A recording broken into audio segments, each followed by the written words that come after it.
Olá pessoal, muito boa noite a todos. Estamos iniciando aqui o nosso segundo encontro da disciplina Poluição e Resíduos Sólidos. Para aqueles que não assistiram nossa aula na semana passada, eu me apresento novamente. Eu sou o professor Rodrigo Trigueiro, né? E hoje, na nossa aula, no nosso segundo encontro, nós vamos falar um pouquinho sobre o monitoramento e controle da qualidade do ar, tá certo?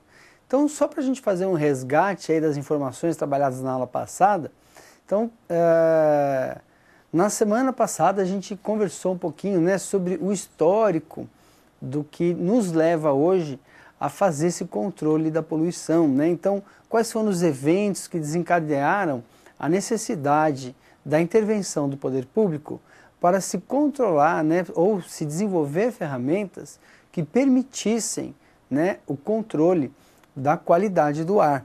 Por quê, pessoal? Por causa de eventos, né, totalmente adversos e indesejáveis que causaram aí a morte de muitas pessoas.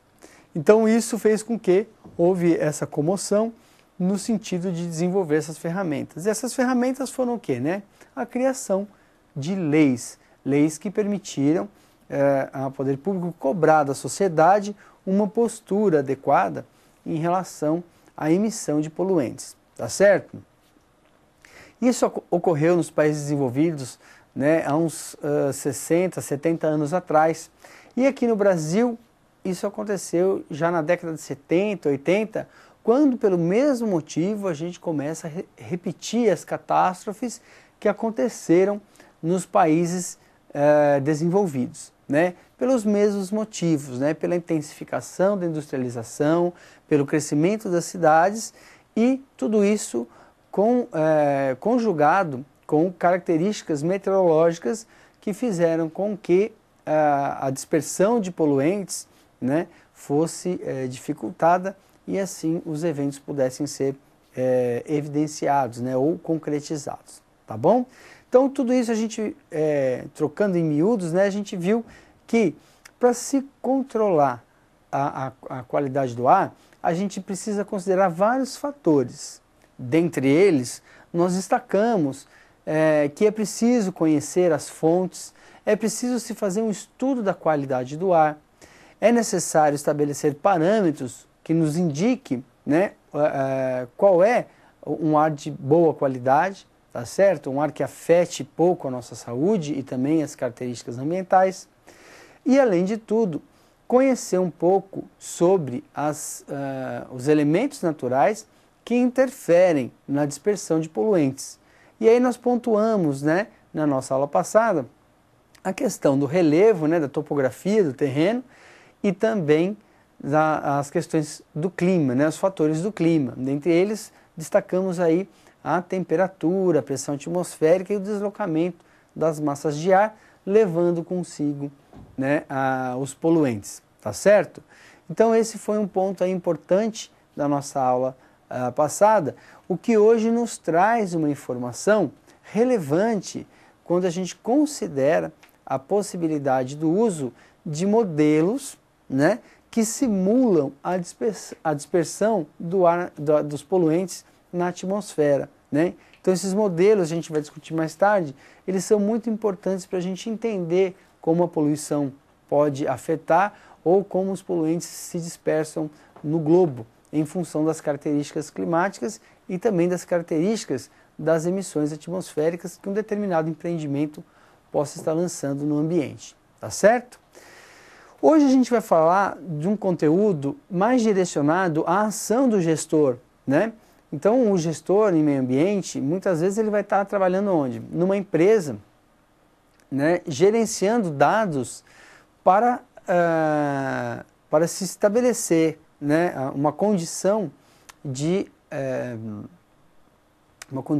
existência ambientalmente viável, né? Ou seja, se eu trabalho numa empresa que emite muitos poluentes, né, que tem lá vários como é que se diz? Mecanismos para se controlar a qualidade das emissões, ou seja, reter poluentes em filtros, né? Enfim, se a gente trabalha numa empresa assim, a gente precisa saber se esses mecanismos para controle da poluição, eles estão funcionando de forma adequada, tá certo? Então, eu preciso saber como está a qualidade do ar no entorno da minha empresa, né? Ou seja, eu preciso monitorar, né, as características do ar daquele ambiente para que eu possa entender como se comporta, como o ar está se comportando, né, na dispersão dos poluentes que eu estou gerando. Isso às vezes é um termo de acordo entre o empreendedor e também o órgão ambiental, tá certo? Que faz, né, que é estabelecido no processo de licenciamento ambiental. Então nós temos lá o gestor acompanhando, né, fazendo o registro desses dados, fazendo o relato, né, a discussão dessas informações, para que numa possível auditoria, né, numa possível fiscalização do órgão ambiental, a gente possa evidenciar que tudo correu bem, ou que os eventos, né, de distúrbio tenham sido aí, controlados a contento, de forma que os mecanismos instalados para o controle da poluição do ar estejam funcionando plenamente em acordo com aquilo que se espera, tá bom? Então esse é um trabalho que vocês possivelmente possam estar acompanhando, ou então possam estar propondo aí numa consultoria, tá certo? Então, como é que eu vou fazer o controle do ar, como é que eu vou fazer o controle da poluição, enfim, você pode estar ajudando esse empreendedor a fazer esse trabalho, né, na forma de uma consultoria. Perfeito, pessoal? Então vamos começar, né, já falamos aqui, demos uma breve introdução, vamos hoje então começar a nossa aula, lembrando aqui um dado importante, que eu vindo para a aula hoje, escutei no carro, né, na rádio, dizendo que hoje o brasileiro, deu um passo em direção ao desenvolvimento. Olha só que legal, né? Nós hoje poluímos como país desenvolvido. Vejam que interessante. Isso é uma coisa muito legal, né? Ou seja, a gente acaba imitando tudo aquilo que a gente não quer, né, dos países desenvolvidos, tá certo? Então tudo aquilo que a gente critica nos países desenvolvidos, hoje o Brasil também, né, em relação à poluição do ar, o Brasil também já está fazendo. A nossa característica antes de contribuidor, né, para o efeito estufa, então a geração nossa de gases do efeito estufa estava basicamente, né, ou fortemente associada à questão das queimadas, né? E eu disse isso até na aula passada. E hoje, né, o Instituto Internacional que faz a análise e estuda as mudanças climáticas já emitiu um parecer que o Brasil tem, notícia fresquinha, né?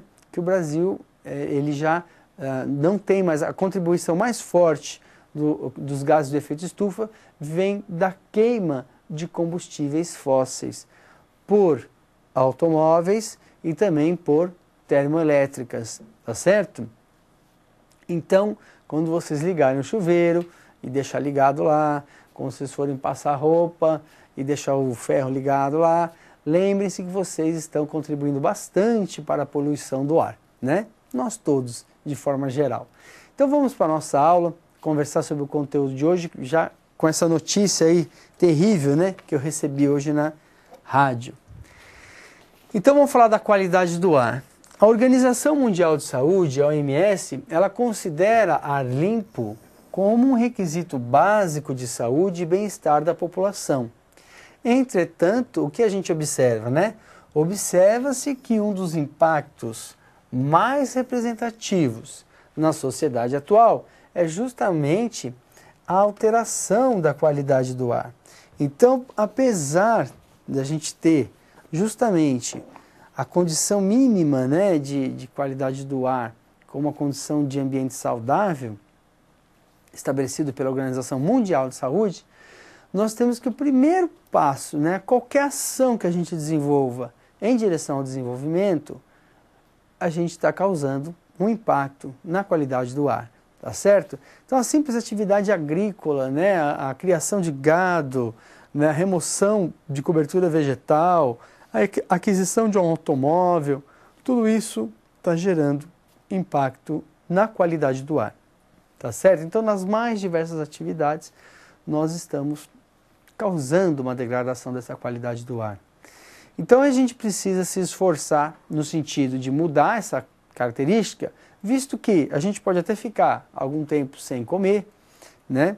A gente pode ficar aí alguns dias sem beber água, mas a gente não pode ficar minutos, né, sem respirar, tá certo? Ou se a gente respirar um ar venenoso, né, então nós estamos nos suicidando da mesma forma, tá ok? Então não respirar ou respirar um ar que nos cause problemas é quase a mesma coisa, tá certo? E a gente viu na aula passada que isso pode ser muito sério, né?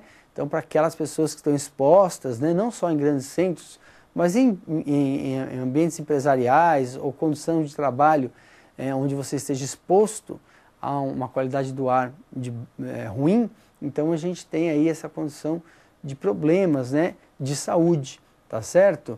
Problemas que vão se agravando com a idade, que muitas vezes não são percebidos na idade jovem, e a pessoa depois vai ver tudo aquilo que ela sofreu, né, todo aquele ar contaminado que ela respirou, trazendo aí problemas como até o câncer de pulmão.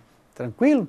Então é importante que haja um esforço global, né, não só em direção de se evitar ou de se diminuir o efeito estufa, mas também com característica outros poluentes, não só os gases do efeito estufa, né, mas outros poluentes presentes no ar que estão aí contaminando, né, nosso organismo e também o meio em que a gente vive. Vamos mais adiante?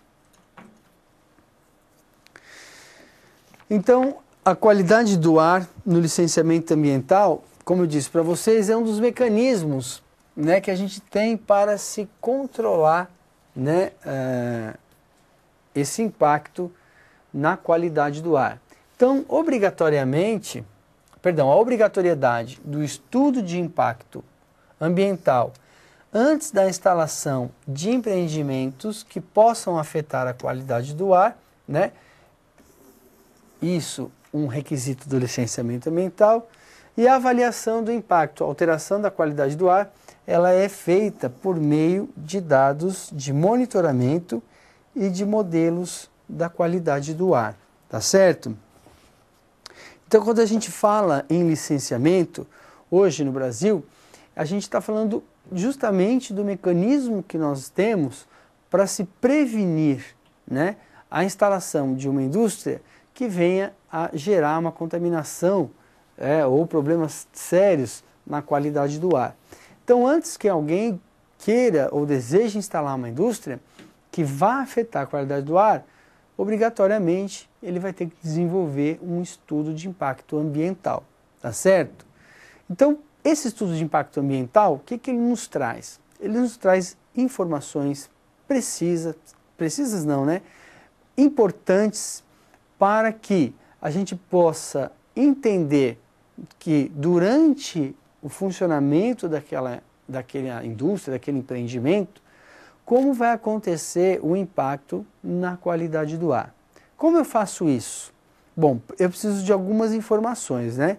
Primeiramente, eu preciso conhecer as características ambientais onde a gente vai instalar essa indústria, tá certo? Então a gente precisa conhecer o ambiente, as características que a gente já viu, né? Relevo e do clima local, né? Então são muito importantes para a gente entender a dispersão de poluentes. Nós precisamos também conhecer, né, profundamente as características daquele empreendimento, quanto aquele empreendimento emite de poluição, quais os tipos de poluentes, né, qual a frequência, qual a carga, né, enfim, toda essa informação deve estar muito bem descrita num estudo de impacto ambiental para que a gente possa avaliar como que vai acontecer a interação entre o funcionamento dessa empresa e a poluição do ar atmosférico no ambiente onde ela está. Aí como que a gente faz? A gente tem essas informações todas e a gente, primeiro, né, a gente monitora uma condição inicial, né, então a gente estuda a qualidade do ar antes da instalação do empreendimento, através justamente do monitoramento da qualidade desse ar durante um período, e a gente levanta lá todos os parâmetros que nos dão indicativo da qualidade do ar. E aí, com base nesses dados, nós vamos lançar mão do uso de um modelo que vai nos ajudar a simular uma situação onde a empresa esteja funcionando dentro daquele contexto e aí a gente pode entender como vai acontecer a dispersão. Então a gente vai poder, nesse processo, saber que nas piores condições ambientais, naquelas de inversão térmica, de baixa quantidade de ventos, né? Ou seja, nas condições mais adversas do clima para a dispersão de poluentes, né? Como vai se comportar aquela indústria. Além disso, eu vou poder, através desse processo, apontar soluções, ou pelo menos enquanto órgão ambiental, cobrar dessa empresa soluções para o controle da poluição que ela vai emitir. Então, que ela tenha que instalar filtros, que esses filtros sejam inspecionados, que a qualidade do ar seja monitorada constantemente, né? Ou que até que ela mude procedimentos, né? Ou ainda que ela não se instale em determinado local, tá certo? Então a gente precisa dessa informação que é conseguida através do estudo de impacto ambiental para se avaliar, né, de forma o mais precisa possível como vai acontecer o impacto na alteração da qualidade do ar. Então essa é a ferramenta fundamental para que a gente previna, né, futuros episódios aí desagradáveis, né, acidentes que venham a causar esse tipo de problema, né? Como a gente viu, a gente tem vários exemplos aí na Itália, uma empresa, uma indústria química que teve vazamento de uma substância que gerou a morte de várias pessoas e por aí vai, né? O que aconteceu em Cubatão e que a gente conversou na aula passada, os eventos que aconteceram na Inglaterra, nos Estados Unidos, Bélgica, enfim, tudo isso hoje nos ajuda a prevenir, né, o nosso ambiente contra essas situações, tá certo? Então é preciso ter bastante cautela na análise, no desenvolvimento desses estudos, para que a gente tenha uma informação o mais precisa possível. E por que essa informação não é precisa, professor? Porque é uma simulação de uma realidade, né? Nós estamos imaginando o que vai acontecer com base em modelos. Esses modelos, eles apresentam falhas, apresentam erros, então a gente vai ter sempre que contar com essa possível falha na análise, o que nos leva à importância de se realizar um monitoramento durante as fases de operação dessa empresa, ou seja, após ela obter a licença ambiental. Então não significa que ela obtendo a licença, está tudo resolvido. A gente vai ter que estar sempre monitorando para ver se ela está em acordo com aquilo que foi estabelecido como adequado para o seu funcionamento. Vamos para o quadro, pessoal? Principais poluentes atmosféricos. Então, a determinação sistemática da qualidade do ar, ela deve ser limitada a um restrito número de poluentes definidos em função de sua importância e dos recursos materiais e humanos disponíveis. De forma geral, a escolha recai sobre um grupo de poluentes consagrados universalmente que servem como indicadores da qualidade do ar.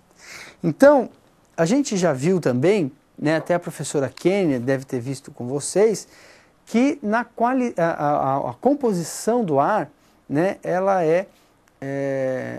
tem uma série de elementos e que se a gente fosse analisar todos os elementos que estão presentes no ar para se determinar a qualidade do ar, a gente geraria um custo muito alto, né? A gente necessitaria de equipamentos muito sofisticados, tá certo? E uma quantidade de mão de obra muito grande.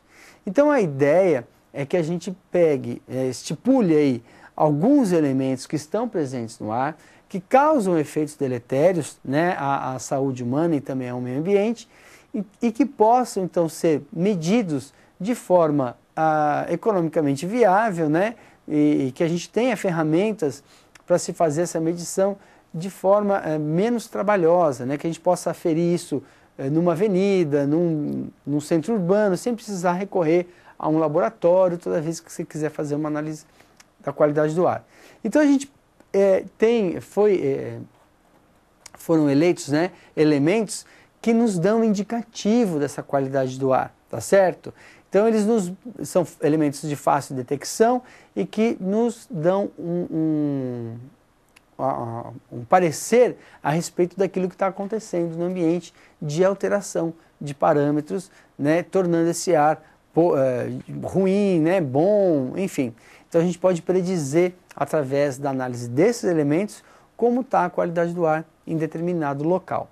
Por isso, a gente tem um número restrito de informações. Assim a gente pode repetir essa análise quantas vezes forem necessárias, em vários locais, sem precisar, como eu disse, recorrer a uma universidade, a um centro de pesquisa e por aí vai. Tranquilo? Vamos conhecer esses elementos? Vamos ali no quadro.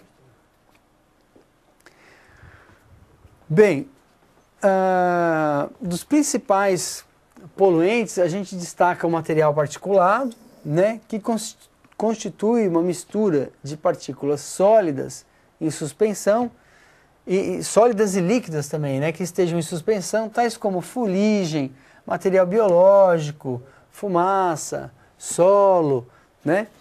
E dentre esse material particulado, a gente pode dividir ele, né, conforme o tamanho das partículas. Então, como as partículas maiores desse material particulado, nós temos as partículas totais de suspensão, que constituem, então, de partículas sólidas e líquidas de 10 a 100 micrômetros de tamanho, tá certo? Nós temos também as partículas inaláveis grossas, né, que constituem, então, as partículas de 2,5 a 10 micrômetros, né, e é conhecido, então, como PM10, e as partículas inaláveis finas, que são aquelas menores, então, que o diâmetro de 2,5 micrômetros, conhecidas como PM2.5.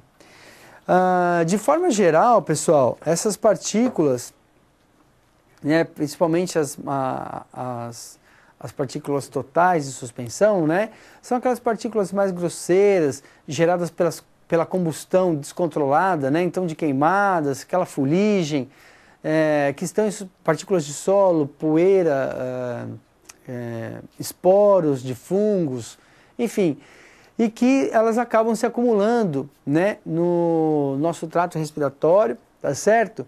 E que causam irritação, né, nos olhos, enfim, causa aí problemas também de degradação do patrimônio, né? Então elas podem causar manchas em pedras, enfim.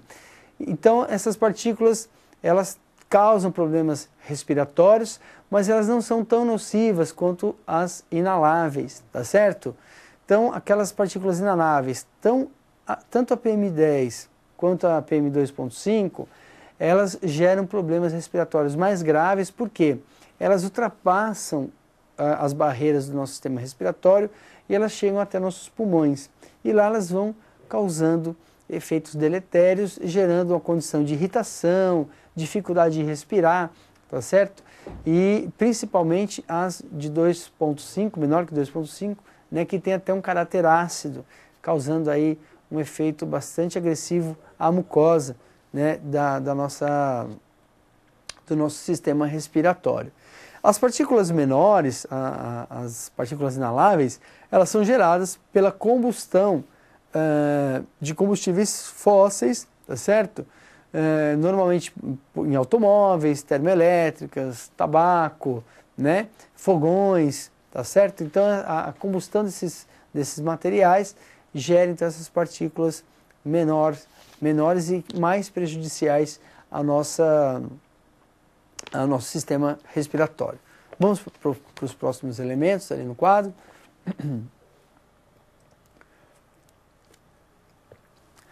Bom, além desses, nós temos os componentes químicos, né?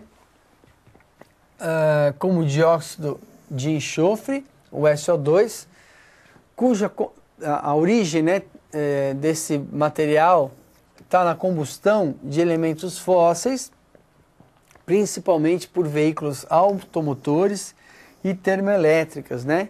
Então o enxofre é o grande vilão, né, que matou muita gente lá na Inglaterra, né, porque ele é gerado em grandes quantidades da queima do carvão, né, do carvão que era utilizado, do carvão mineral, perdão, que era utilizado para a movimentação de toda aquela revolução industrial que aconteceu na Inglaterra, né? E além das máquinas, ele aquecia os lares, ele é utilizado para cozimento, né? Para aquecimento dos sistemas de aquecimento das casas, enfim. Então ele foi o grande vilão, causando aí a intoxicação muito grande e também presente, né, nos combustíveis como gasolina.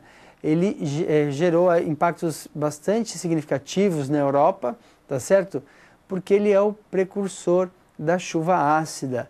Então esse material em contato com a umidade do ar, rapidamente ele se transforma em ácido sulfúrico, né? E acho que vocês devem saber, devem se lembrar lá da química, né, que o ácido sulfúrico é um ácido muito forte e que em contato com as superfícies, né, principalmente a vegetação, ele causa aí efeitos bastante deletérios, né, promovendo a morte da vegetação, o desgaste de pedras como o mármore, né, e aí tem as cidades como a Grécia e a Roma, que nós temos grandes parques arqueológicos, né, de mármore sofrendo intensamente com a ação da chuva ácida, tá? Como a gente viu na figura na aula passada. Então o SO2 ele tem esse problema e além disso, a gente quando está exposto a pequenas quantidades de dióxido de enxofre, nós temos aí uma condição de saúde bastante debilitada, né? Porque ele tem um efeito bastante pronunciado na degradação da qualidade da saúde do ser humano, tá ok? Então, de lá para cá existiram várias iniciativas que buscaram refinar, melhorar a qualidade dos combustíveis, buscando eliminar esse elemento, né, desses combustíveis para que a gente tenha um efeito menos pronunciado da chuva ácida, tá certo, pessoal? Vamos para o próximo elemento, no mesmo slide. Aí, monóxido de carbono, o CO. Então, ele é gerado pela combustão incompleta, né, de combustíveis fósseis, principalmente em veículos automotores e também, né, em escalas menores, em aquecedores a óleo, churrasqueiras, fogões a gás e também tabaco, tá certo? Então, quando a gente está lá fumando cigarro, nós estamos inalando uma quantidade significativa de CO, monóxido de carbono, que é uma substância venenosa para o nosso organismo, né? Tanto é que quando vocês já devem ter assistido em filmes, né, que a pessoa quando quer se matar, utilizando o CO, ela pega o cano de descarga do carro, acopla lá uma mangueira, joga essa mangueira para dentro da cabine do automóvel e liga o motor, né? E ela fica inalando aquele monóxido de carbono até que ela vem a falecer, tá certo? Por quê, né? Porque o monóxido de carbono, ele mata por asfixia, né? Então ele compete com o oxigênio no mesmo sítio na hemoglobina. Então, ao invés de transportar oxigênio, a hemoglobina transporta o CO. Então você acaba morrendo por falta de oxigênio, tá certo? Além disso, o CO causa também irritação nos olhos, irritação no trato respiratório, né, levando aí a uma série de complicações para quem já tem rinite, bronquite, enfim, é um elemento aí bastante tóxico. E para quem fuma sabe, né, que ele traz todas essas consequências também, né, diminuindo a qualidade de vida, né, dos fumantes. Vamos para o outro slide? Então, além do dióxido de enxofre e também do monóxido de carbono, nós temos os óxidos de nitrogênio, né? O NO e o NO2, né? Eles também são gerados pela combustão de motores, né? Então, a principal fonte desses óxidos de nitrogênio é justamente a queima de combustíveis fósseis pelos veículos. né, e também em menor escala por termoelétricas, indústrias, fogões a gás, também geram o NO e o NO2. O NO2, ele na presença de luz solar, ele reage também com hidrocarbonetos, formando o ozônio, tá certo? Que também é um poluente e sua presença no ar respirável é prejudicial à saúde, tá? Então, a presença do dióxido de enxofre na atmosfera, ele gera várias complicações. Ele também é responsável por formação de chuva ácida, porque o NO2 em contato com a umidade gera ácido nítrico, também um ácido não tão forte quanto o sulfúrico, mas um ácido capaz de promover efeito deletério em vegetação, em corpos hídricos, né? E também em pedras como mármore, né? Compostos de carbonato de cálcio. Então, ele tem essa questão também. Além disso, ele em combinação com hidrocarbonetos, ele gera o ozônio, que é um poluente também bastante perigoso, que causa irritação, né, e uma série de problemas respiratórios. A gente vai percebendo que todos esses elementos eles têm um efeito deletério na saúde humana e principalmente a vegetação, né? E, claro, na fauna. Os óxidos de nitrogênio, eles são absorvidos, né, na nossa respiração e eles podem gerar nitrosomonas que, em algumas delas, são cancerígenas, né? Então, responsável aí pela geração de câncer de pulmão, tá certo? Então, é um componente problemático que a gente não conseguiu eliminar totalmente do combustível e que ele está presente no meio, gerando essa série de problemas, né? Mas a gente não ouviu falar na aula passada que o ozônio é o nosso amigo, né, protetor da radiação ultravioleta, e agora está falando que o nitrogênio aí gera, os óxidos de nitrogênio geram o ozônio aqui na atmosfera. Justamente, né, pessoal, o ozônio ele nos serve muito bem quando ele está lá na camada de ozônio, lá na estratosfera, né, fazendo aquela barreira contra a radiação ultravioleta. Quando ele está aqui no ambiente onde ele não deveria estar, então ele é considerado um poluente, e um poluente que gera graves complicações na saúde humana, tá certo? Então a gente tem aquele conceito de poluição, né, do elemento, né, errado na quantidade errada, ou o elemento errado no lugar errado, na hora errada, tá certo? Então o ozônio é uma característica de um elemento que está presente no local errado, caracterizando assim como um elemento bastante poluente, tá? Eu não elenquei ali, mas o ozônio ele também é medido e ele também serve de parâmetro, de indicador da qualidade do ar. Por fim, vamos ali no quadro, a gente tem os hidrocarbonetos, que também são resultantes da combustão incompleta de combustíveis e da evaporação desses combustíveis, né, ou outras substâncias voláteis, tá? Os hidrocarbonetos, eles são bastante irritantes, né? Sua presença causa irritação e desencadeia também todas as complicações respiratórias que os anteriores. Além disso, os hidrocarbonetos eles estão, juntamente com os óxidos de nitrogênio, né, se combinam para formar o ozônio, tá certo? Então, há necessidade, né, desses elementos no ar para que a gente tenha a geração do ozônio, sendo catalisados pela luz solar, né? Então, são poluentes fotoquímicos, tá certo, pessoal? Bom, agora que a gente falou, citou aí os principais poluentes, indicadores da qualidade do ar, e comentamos sobre alguns efeitos deles na nossa saúde e também na degradação do ambiente, eu quero fazer uma atividade com vocês. Vamos ali no quadro? Vamos para o quadro ver atividade. Então, eu queria saber se você já sofreu com os efeitos da poluição do ar e, em caso positivo, que vocês identifiquem a fonte da poluição e os sintomas sentidos, né? Então, manda para nós aqui, já já a gente volta comentando a contribuição de vocês. Até já!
Ok, pessoal, a gente estava olhando lá, nós temos várias contribuições e de forma geral, a gente tem, né, pessoal lá no norte, Amazônia, tal, as cidades do norte têm sofrido bastante com queimadas. Eu particularmente morei no Pará, né, na cidade de Paraopebas, e eu sei realmente que na época da seca a gente sofria bastante com as queimadas, né, pessoal do Tocantins também, enfim. Pessoal mais aqui do sul, né, pessoal do sudeste aí, que mora nas cidades mais desenvolvidas, cidades maiores, tem problema com a geração de poluentes pelos carros, né? E muitas cidades do interior sofrendo poluição agrícola, né? Movimentação de solo, aplicação de defensivos, enfim, tudo isso gerando uma deterioração da qualidade do ar, né? Cidades aí próximas a canaviais, né? A gente tem uma condição, né, numa época do ano da queima dessa cana, gerando fuligem e dificultando bastante a qualidade do ar, tá certo? Parabéns aí a todos, obrigado pela colaboração de vocês. Vamos continuando a nossa aula, vamos no quadro, falando um pouquinho mais sobre os padrões de qualidade do ar, né? Bom, a gente já viu os elementos que são utilizados, agora a gente precisa entender como que a gente utiliza esses elementos para estabelecer um padrão de qualidade do ar. Então, esses padrões de qualidade do ar, eles especificam legalmente o limite máximo para a concentração de um componente atmosférico que garanta a proteção da saúde e do bem-estar da população, bem como da fauna, flora, materiais e meio ambiente de forma geral. Tá certo?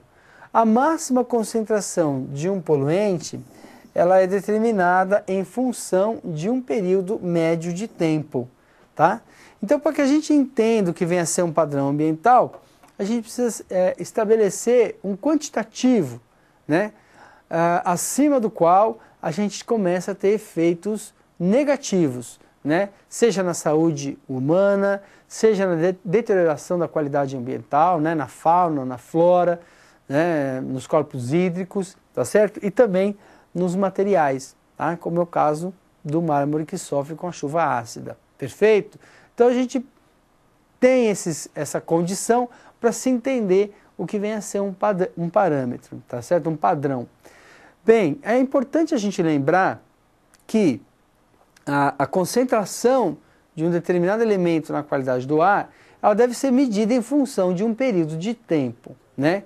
Então, vejam só, é diferente eu falar para vocês que houve uma concentração acima do normal de dióxido de enxofre na atmosfera num dia ou durante um ano, né? Então, a média anual ficou abaixo, mas existiu um dia que ela ficou acima do que é adequado. Então, a gente precisa saber qual o período de tempo, né? Durante quanto tempo as pessoas ficaram expostas àquela condição adversa, né, de alta concentração daquele poluente no ar. Então sempre a gente vai ver logo mais que sempre que a gente falar de um padrão de qualidade do ar, a gente vai estar associando concentração de um determinado elemento em função de um período, né, de medição, um tempo gasto para se medir aquela condição. Perfeito? Vamos para o próximo slide? Bem, e aí nós temos, né, os padrões fixados pela resolução CONAMA 003 de 1990, né? Essa resolução, ela estabelece os padrões primários como as concentrações de poluentes presentes no ar que, se ultrapassadas, poderão afetar a saúde. Nesses, inclui-se uma margem de segurança para proteger a população mais sensível, né? Pessoas com problemas respiratórios, né? Idosos, crianças. A gente pode entender os padrões primários como níveis máximos toleráveis de concentração de poluentes atmosféricos, tá certo? Então essa resolução 003 do CONAMA, ela já vem, né, de um critério que foi estabelecido em 1976 numa portaria do Ministério esqueci agora qual era o ministério, mas uma portaria ministerial que estabeleceu, né, esses parâmetros com base no que era tido como parâmetro internacional, tá certo? Então o Brasil adotou os mesmos critérios internacionais por essa portaria ministerial, que passaram a ser então transformados numa resolução do CONAMA, tá certo? Claro que com algumas adaptações. E hoje essa resolução ela já sofreu também outras adaptações, né, em outras resoluções, tá certo? Como a gente viu na aula passada e vocês têm lá na web aula, tá bom? Então, a gente lembra que a gente conversou na aula passada que os padrões estabelecidos, eles podem mudar, eles não são estáticos, né? Então, em função da pesquisa, da determinação de novos aparelhos mais desenvolvidos para se conhecer a qualidade do ar, a gente pode perceber, né, que um parâmetro ou outro deve ser corrigido, né? E que normalmente esses parâmetros, né, ou sempre esses parâmetros têm sido corrigidos, os limites, né, para limites inferiores, tá bom? Nunca para limites superiores. Então a gente viu lá que os padrões primários, eles estabelecem um limite máximo, que se a gente ultrapassar esse limite, a gente já começa a ter complicações muito sérias, né, na nossa qualidade de vida, tá certo? Então a gente vai fazer o quê? Vai estabelecer uma legislação onde a gente deve nunca alcançar esses limites, né? A gente deve estar sempre abaixo desses limites para que a gente tenha, né, uma concentração de poluentes no ar que seja adequada, né? Ou que seja menos deletéria à nossa qualidade de vida, qualidade do meio ambiente, tá bom? Vamos para o próximo slide? E aí nós temos os padrões secundários, né? Que são as concentrações de poluentes abaixo das quais se prevê o mínimo efeito adverso sobre o bem-estar da população, assim como o mínimo dano à fauna, à flora, aos materiais e também ao meio ambiente de forma geral. Os padrões secundários estabelecidos pela Resolução CONAMA 003, eles têm como objetivo criar uma base para a política de prevenção da degradação da qualidade do ar, tá certo? Então, enquanto os padrões primários estabelecem critérios, né, de controle de qualidade do ar a curto e médio prazo, os padrões secundários são algo, é um limite que a gente almeja como uma política pública e estabelecer uma condição mais adequada possível, né, de qualidade do ar. Tá? Então, hoje, nós nem trabalhamos com esses padrões secundários. Por quê? De acordo com a resolução, se vocês forem lá ler, vocês vão perceber que a implantação desses padrões secundários requer a divisão do ambiente em setores, né, onde admite-se, né, os padrões primários, né, como padrões normais, e outras regiões onde os padrões secundários é que devem serem os padrões máximos, tá certo? Então, para que vocês entendam melhor, por exemplo, o padrão secundário, ele delimita um limite inferior de uma faixa de concentração de poluentes, né, que é aceitável, tá certo? Abaixo dessa faixa, a gente tem praticamente nenhum efeito dos poluentes na qualidade do meio ambiente. Se a gente extrapola um pouco essa faixa, a gente já começa a ter efeitos, mesmo que pequenos, mas já tendo efeitos de deterioração da qualidade do ambiente. Conforme a gente vai aumentando a sua concentração, a gente está lá piorando a qualidade do meio ambiente, mas um ambiente ainda aceitável. A partir do momento que a gente atinge o limite, o padrão primário, ou seja, o teto, né, da nossa faixa de concentração aceitável, aí sim nós estamos afetando seriamente, né, os padrões de qualidade ambiental, de qualidade do ar, de saúde pública, tá? Devido aos efeitos pronunciados que os elementos presentes no ar podem causar, né, no ambiente e na nossa saúde. Perfeito? Então, o primário e o secundário estabelecem essa faixa de concentração na qual eu posso caminhar sem ter muitos danos sérios à minha saúde e ao meio ambiente, tá certo? Mas o adequado, por exemplo, em áreas de preservação, como florestas nacionais, parques, seria que a gente tivesse uma concentração abaixo do limite inferior, conhecido como padrão secundário, né? Então, a gente tem uma condição de ar praticamente natural, sem interferência, né, das ações antrópicas, tá certo? Então, se a gente está pensando em um ambiente onde deve ser preservado, né, a originalidade da diversidade, das características ambientais, por que não também preservar a qualidade do ar nesses ambientes? Então, a partir do momento que a gente tem já algum empreendimento que possa afetar essa qualidade do ar, esses padrões secundários, a gente vai falar, não, você não vai instalar seu empreendimento aqui, porque você pode afetar essa reserva ecológica, essa reserva biológica, né? Enfim, esse setor de preservação aqui da biodiversidade. Então, a gente precisaria ter muito bem definidos esses setores para a gente implantar esses padrões. Mas eles servem, então, como meta para que a gente alcance isso a longo prazo, para que a gente tenha uma política pública direcionada em conseguir, né, um ar, né, de qualidade excelente, tá bom? Vamos mais adiante? Pode passar para mim? Os padrões nacionais de qualidade do ar, segundo a resolução CONAMA, então nós temos um quadro aqui que está estabelecido lá na resolução 003, né?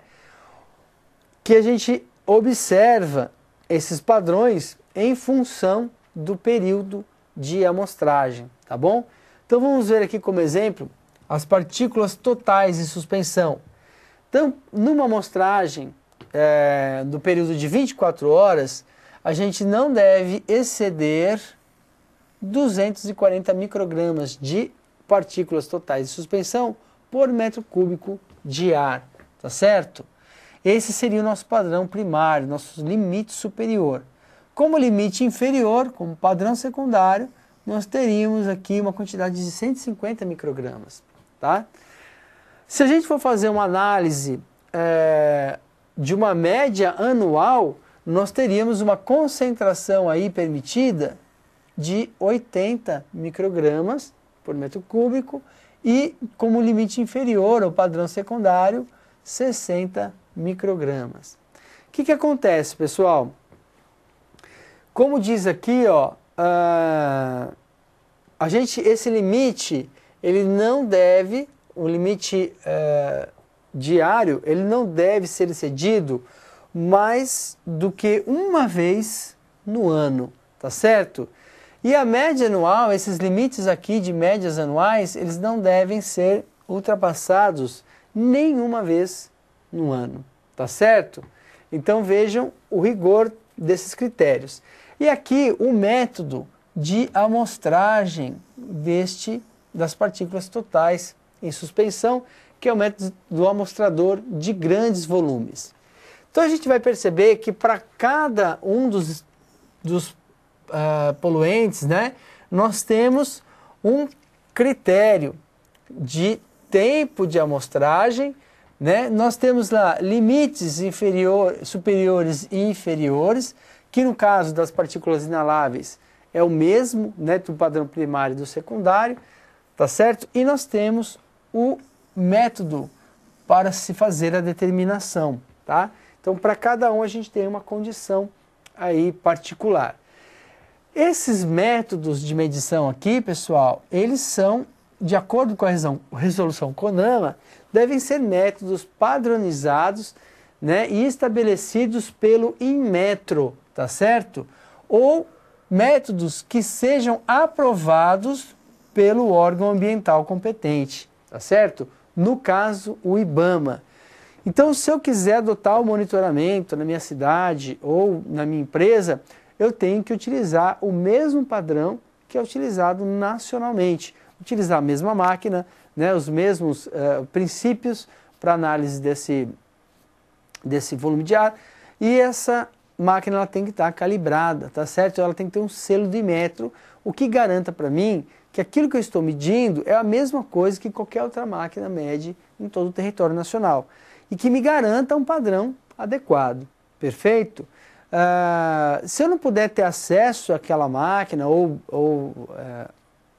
aquele princípio, então eu tenho que usar, né, recorrer ao órgão ambiental para aprovar aquela forma de analisar aquele elemento conforme uma proposta. Então, de repente, um novo método, um novo equipamento, né, que já é consagrado nos Estados Unidos, por exemplo, e aí eu trago ele e faço as minhas análises, mas para isso eu preciso de um aval do IBAMA, falando, não, você pode usar isso aí para determinar, né, porque a gente concorda que essa máquina ela funciona e dá para comparar os parâmetros que você atingir, tá certo?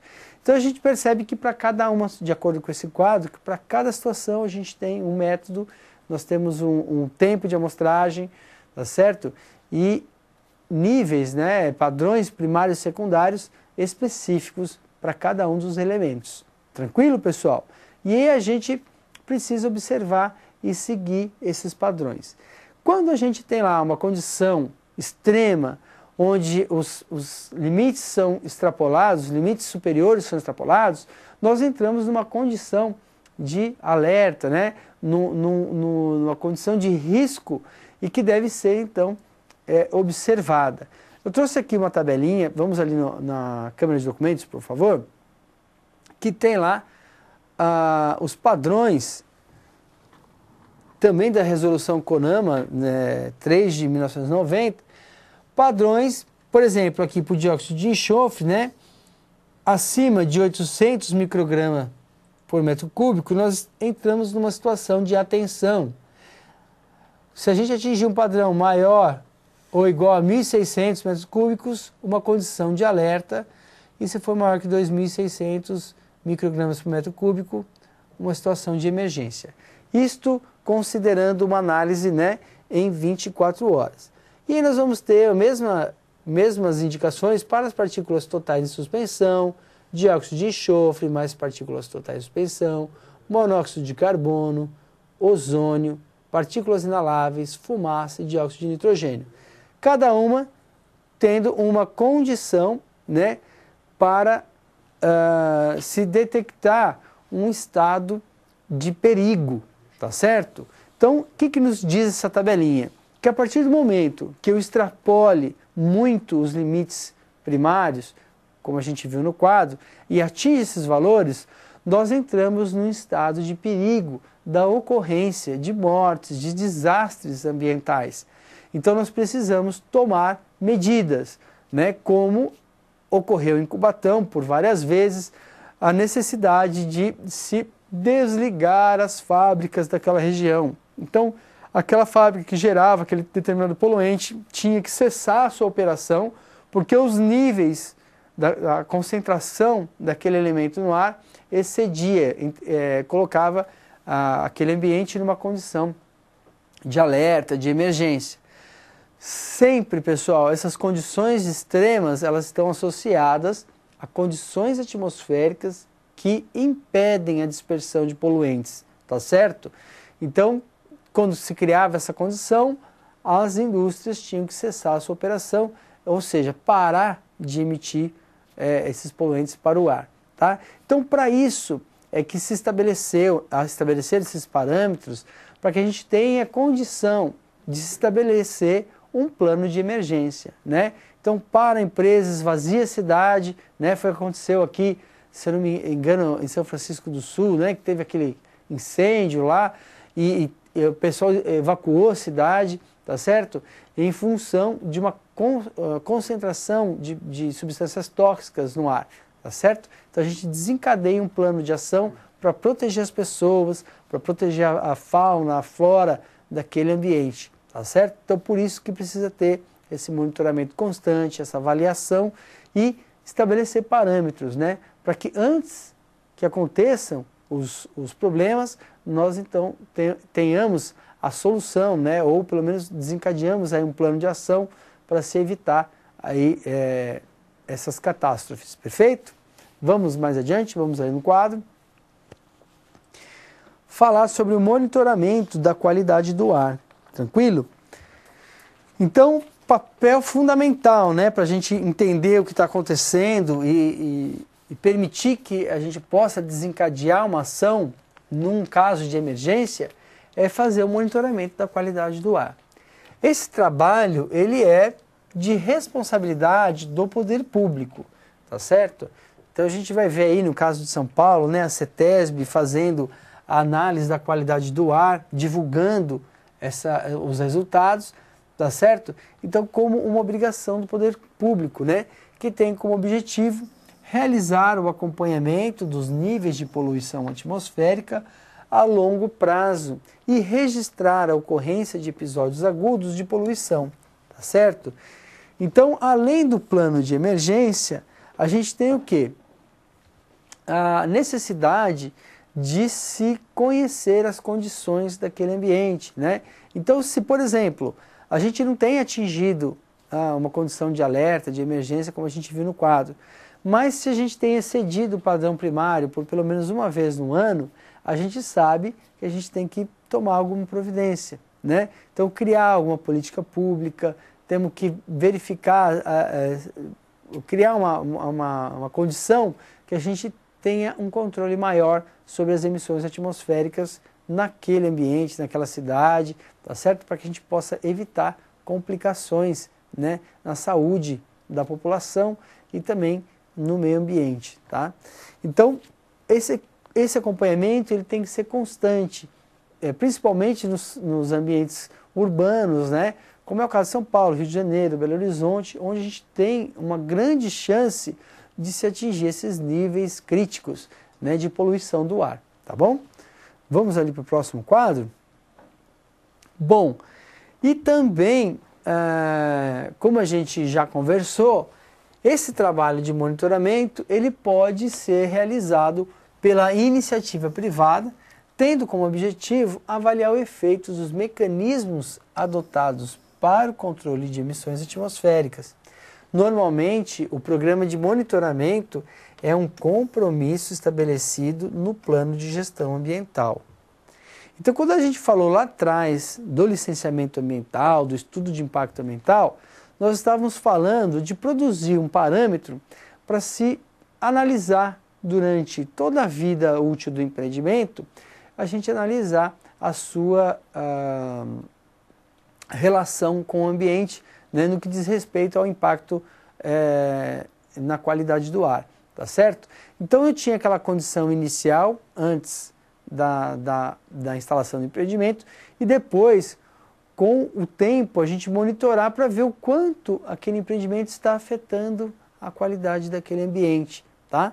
Então, verificar os padrões estabelecidos e verificar se as medidas para mitigação de impacto, né, que no caso, que nem a gente falou lá, o tamanho da chaminé, a instalação de filtros, mudança de procedimentos, de tipo de combustível, enfim, todas essas ações elas estão atendendo à necessidade de se manter controladas as emissões atmosféricas, tá certo? Então, como eu disse para vocês, isso é um compromisso que se estabelece lá no licenciamento, né, no plano de gestão ambiental. O que é esse plano?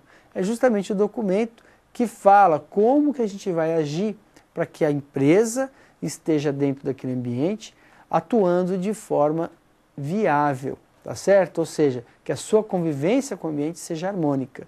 Então a gente tem lá esse compromisso assumido. Por isso, a empresa assume o compromisso de monitorar a qualidade do ar para que ela tenha um controle das suas ações e ela veja se aquilo que ela implementou está funcionando direitinho, né? Se tem algum evento atípico, tá certo? Uma regulagem, uma troca de filtro, enfim, por aí vai, né?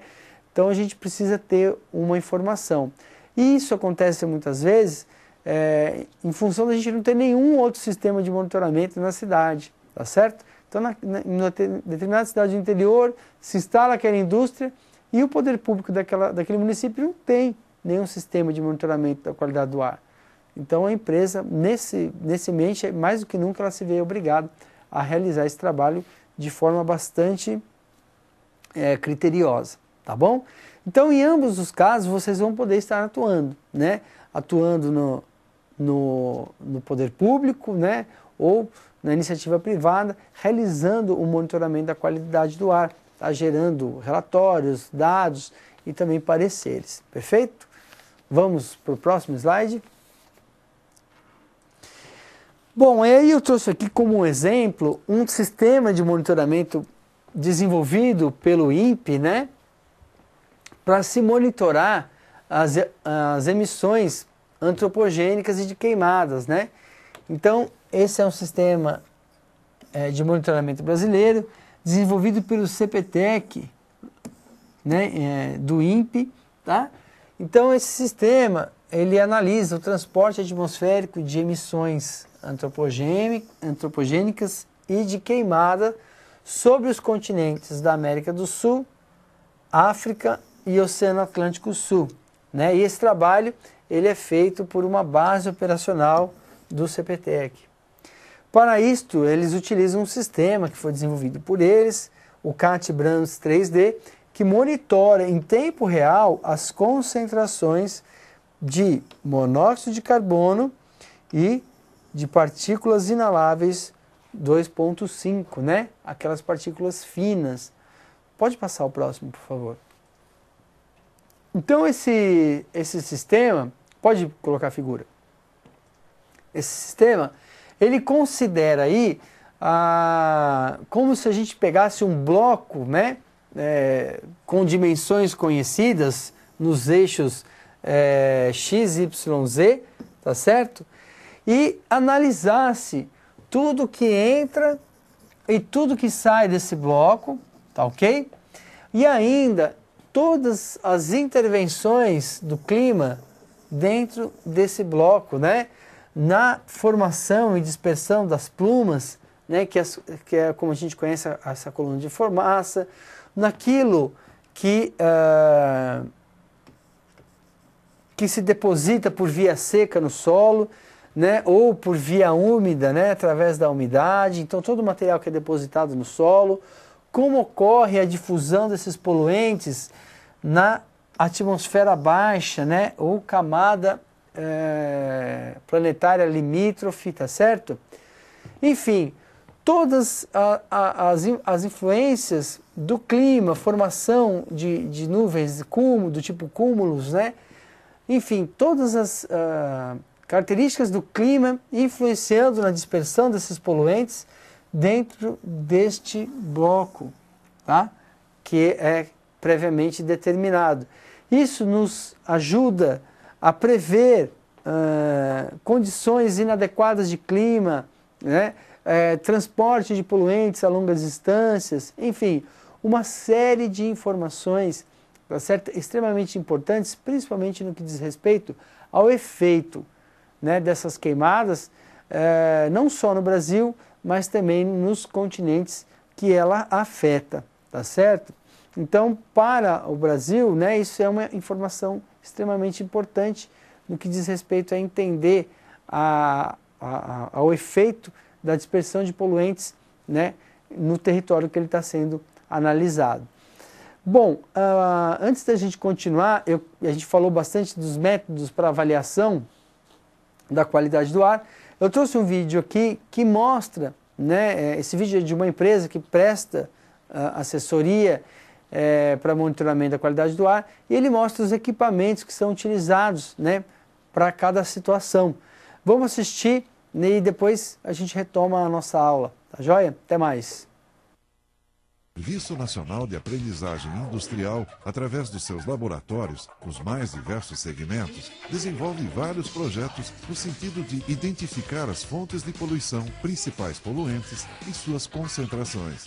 Um desses projetos levou à criação do Laboratório de Controle Ambiental, onde são realizados diversos serviços de análise e controle de poluentes, entre eles os gerados pelas emissões atmosféricas, isto é, o monitoramento das emissões poluidoras em áreas urbanas e industriais, de acordo com as normas federais e estaduais de meio ambiente. O serviço abrange a avaliação em fontes fixas, amostragem em dutos e chaminés, na avaliação do grau de enegrecimento da fumaça, emissões veiculares e em emissões em ambientes abertos e em fontes móveis. As análises realizadas são as seguintes: partículas totais de suspensão, análises de emissões gasosas provenientes de fornos, caldeiras e motores estacionários, gases de combustão, SO2, CO, CO2, NOx, O2, dentre outros, material particulado, testes de emissões dos gases de exaustão veicular, teste de opacidade veicular. As análises têm como objetivos atendimento às condicionantes da licença emitida pelo órgão ambiental, possibilidade de melhoria da eficiência do processo de queima, escolha do combustível mais adequado, proporcionar melhorias no controle, monitoramento das emissões atmosféricas, melhoria na qualidade do ar.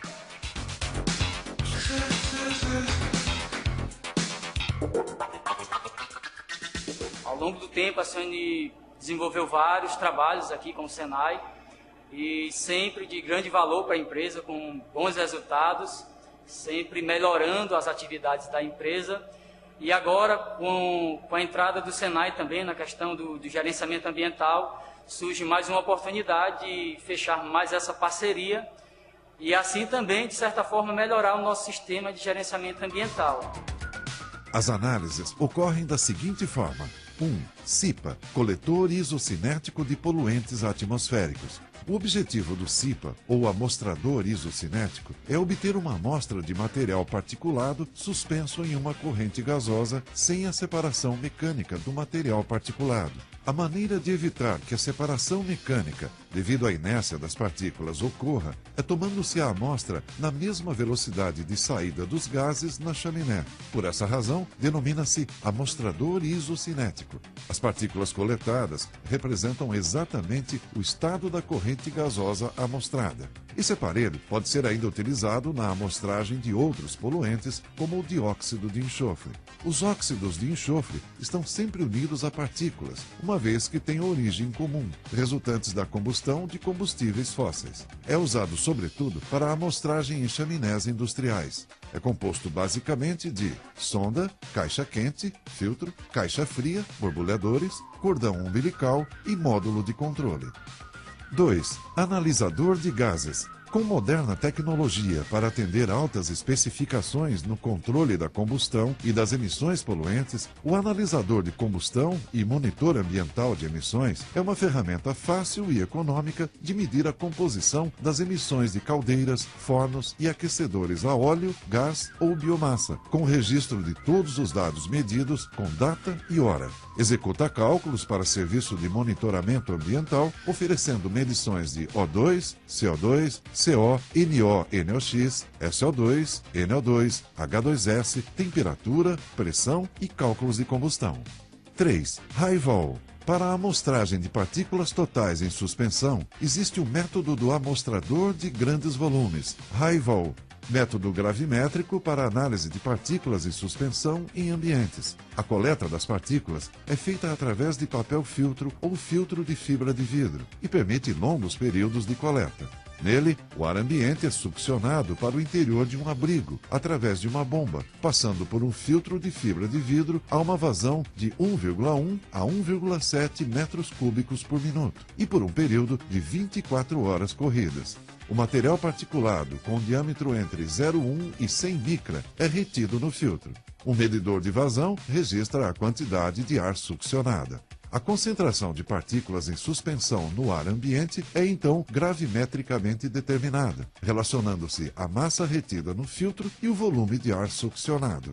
4. Opacímetro. O opacímetro mede a atenuação da luz em uma coluna de gás através de métodos fotoelétricos. Pode-se utilizar o método de aceleração livre. Esse método é importante para definir se o veículo cumpre as condições legais de qualidade do ar. O ensaio consiste em impor ao motor uma rápida aceleração, de modo a obter a utilização máxima da bomba de injeção. Depois de alcançada a máxima velocidade do motor, inicia-se a desaceleração até que o motor volte ao seu estado natural. Essa operação provoca a emissão de uma nuvem de fumaça em quantidade equivalente à emissão de fumaça caso o veículo estivesse em uso, e registra o máximo valor do processo de aceleração descrito anteriormente. Método preciso e exato, evitando a subjetividade da análise da escala de Ringelmann.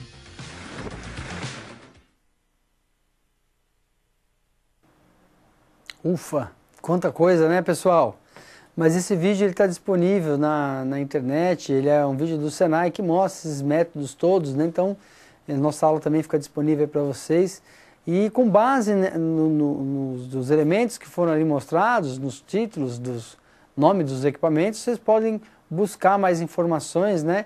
E entender melhor o processo de cada um, tá certo?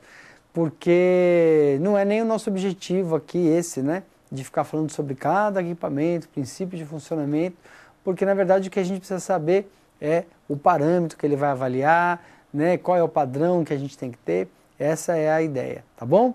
Por isso que eu passei um videozinho rápido para concluir essa informação. Agora, pessoal, antes de encerrar nossa aula, a gente vai falar um pouquinho sobre os modelos, né, utilizados para se simular a condição de dispersão de poluentes. Vamos ali no quadro? Bem, então os modelos de qualidade do ar, eles simulam a dispersão das emissões gasosas provenientes das instalações e predizem as concentrações a que a população afetada estará exposta. Resultados da modelagem são comparados aos níveis exigidos pela legislação, auxiliando na concessão das licenças ambientais, né? Então a gente viu ali,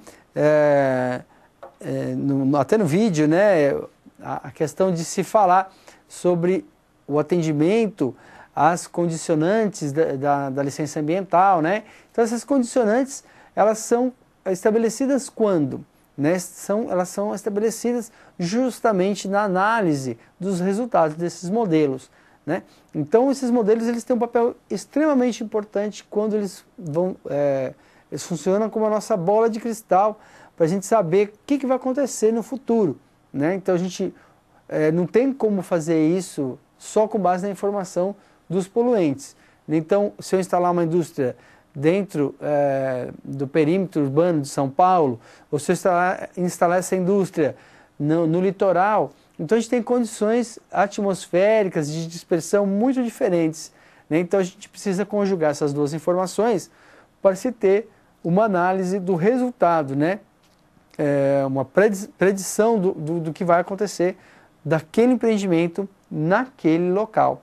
Então os modelos, é claro, eles não são extremamente precisos, porque a questão de dispersão de poluentes, né, de se analisar os fatores que interferem, né, na atmosfera, são muito complexos, né? Então a gente tem lá que para cada condição de relevo e de condições climáticas, nós temos uma condição especial, né? A gente sabe que durante o ano a gente tem o El Niño, outro ano tem a Laninha. Então, às vezes, temperaturas que não eram esperadas, tempestades que não eram esperadas. Então, tudo isso o modelo tem que estar apto a avaliar e conjugar essas informações.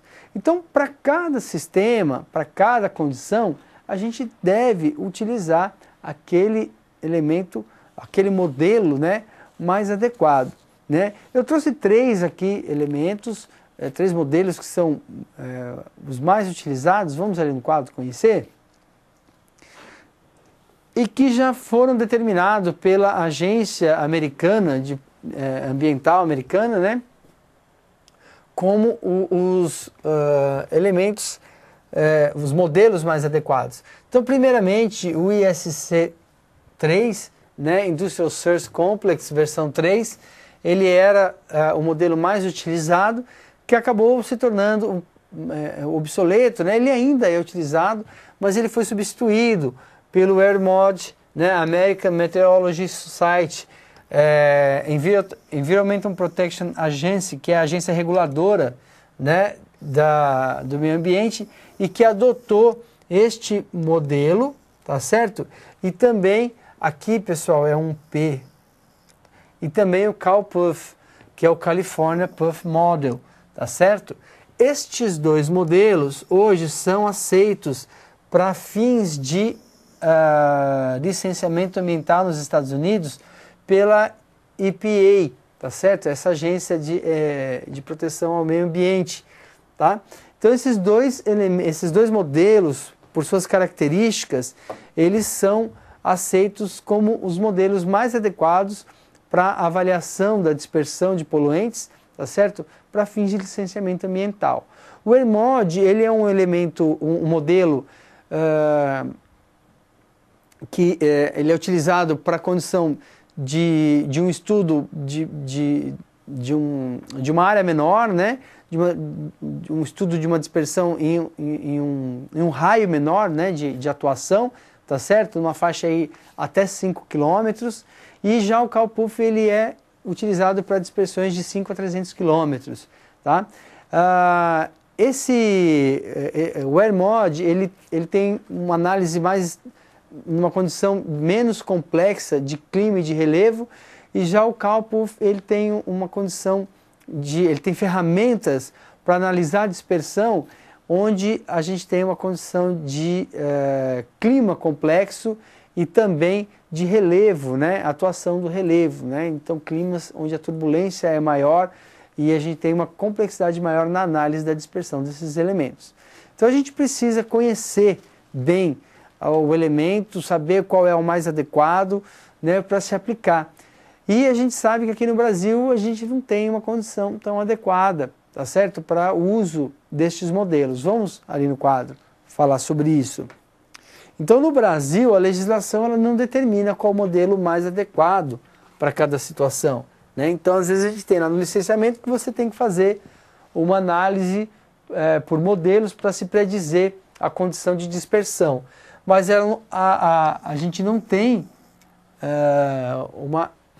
uma indicação da legislação para se falar qual é o modelo mais adequado, tá certo?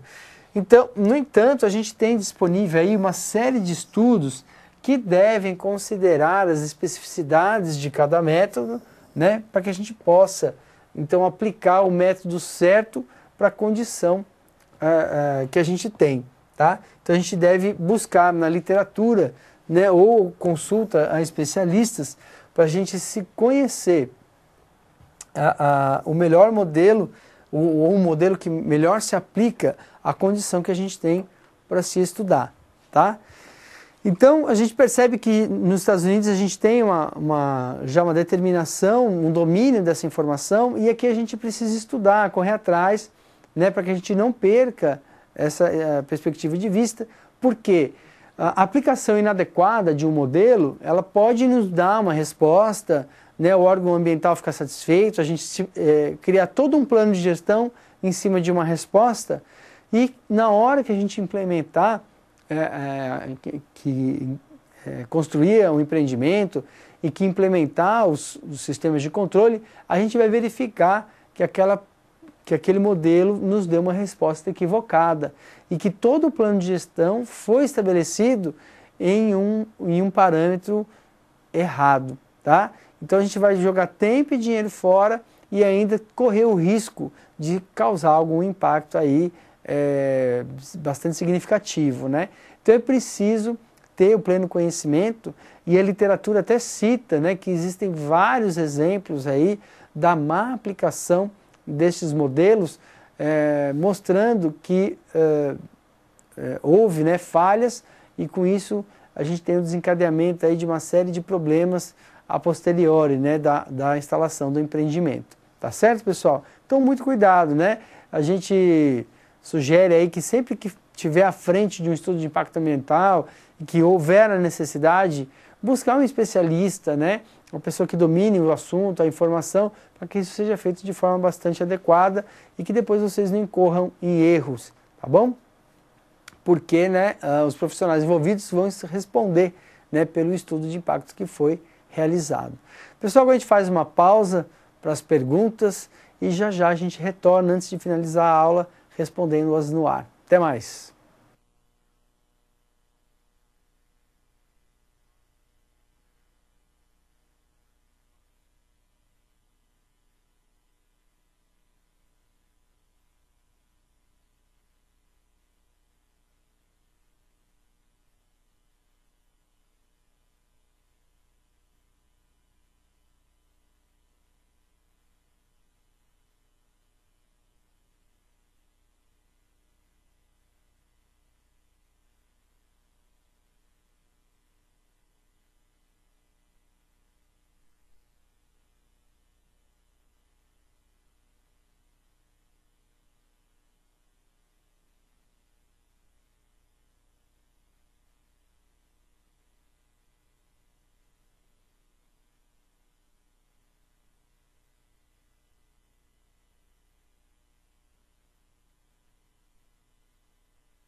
Ok, pessoal, estamos retornando. Vocês desculpem aí a demora, mas a gente está com uma dificuldade no chat para recuperar as perguntas. Mas nós temos aqui uma de Passo Fundo. O que a legislação federal exige em termos de medição aqui no Brasil? Qual é a lei ou as resoluções que especificam isso e onde podemos encontrar mais informações sobre esse assunto? Na web aula, pessoal, a gente colocou uma série de informações e até toda a legislação federal, né, para o controle da qualidade do ar, tá certo? Então tem lá todos os nomes das leis, os links que vocês podem acessar e estudar isso. Dá uma checada lá que vocês vão ter essa informação, perfeito? Pessoal de Manuel Ribas, o aluno André, ele pergunta qual a perspectiva para a qualidade do ar daqui a 10 anos. Bom, André, para daqui a 10 anos a gente tem uma perspectiva, a gente não consegue dizer porque as mudanças elas são muito pequenas, tá certo? Mas no mesmo programa que eu vim ouvindo hoje, que nos elevava à condição de países desenvolvidos enquanto poluidores, né? Era dito na CBN que espera-se, se nenhuma ação for tomada hoje, daqui a 100 anos nós vamos ter um aumento significativo na temperatura da Terra, né? Aumentando aí em 4 ponto alguma coisa,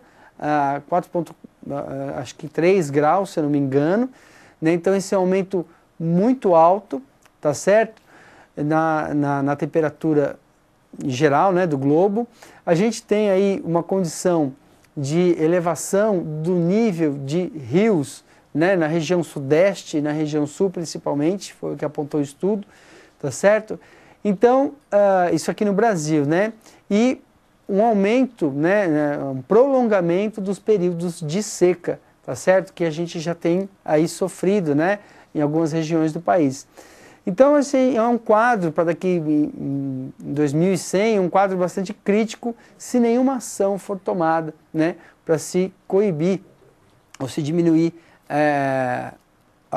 o volume de emissões que nós estamos tendo hoje. Pessoal de Pimenta Bueno, qual a atividade industrial que mais polui o ar? Hoje o que a gente mais tem é a geração de energia, tá certo? Onde a gente tem a queima de combustíveis fósseis. Pessoal, então a gente vai chegando no final da nossa aula. Agradeço a todos a participação. Lembrando que logo mais nós nos encontramos no chat atividade. Até mais, pessoal. Uma boa noite.